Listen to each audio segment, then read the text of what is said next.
ব্যবস্থা যখন সব হয়ে গেছে তখন আর দেরি করাটা ঠিক হবে না। হ্যাঁ হ্যাঁ, এসো সবাই, কাঁধে কাঁধ মেলাই।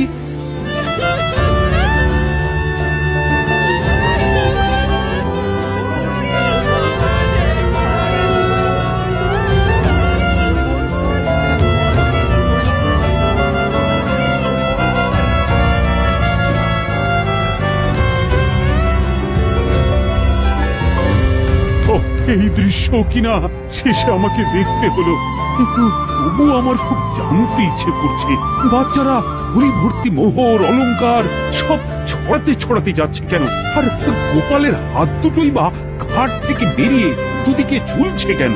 মহারাজ, আর একটা ব্যাপার কি আপনি লক্ষ্য করেছেন? কি বলতো? গোপালের দেহ কারা কাঁধে করে নিয়ে যাচ্ছে? হ্যাঁ হ্যাঁ, ওই তো মন্ত্রী, সেনাপতি, জ্যোতিষী আর পণ্ডিত। আসলে গোপালের এই শেষ যাত্রা আমাদের কিছু শিক্ষা দিয়ে যাচ্ছে। নিজে দেখুন, যারা গোপালকে সহ্য করতে পারত না, এখন তাদেরই কাঁধে গোপাল যাচ্ছে। তার মানে শেষ পর্যন্ত কেউই কারোর শত্রু থাকে না, সবাই মান অভিমান ভুলে কাঁধে কাঁধ মিলিয়ে পার করে দেয়। তাই তো, এই দৃশ্য তো সেই কথাই বলছে। আর ওই যে মোহর আর অলংকার ছড়িয়ে যাচ্ছে, সেটাও অর্থ, সমৃদ্ধি সবই ফেলে একসময় চলে যেতে হবে।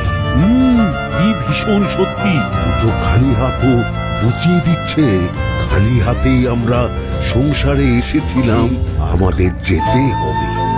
এই চরম সত্যিটা আমি আগে বুঝিনি।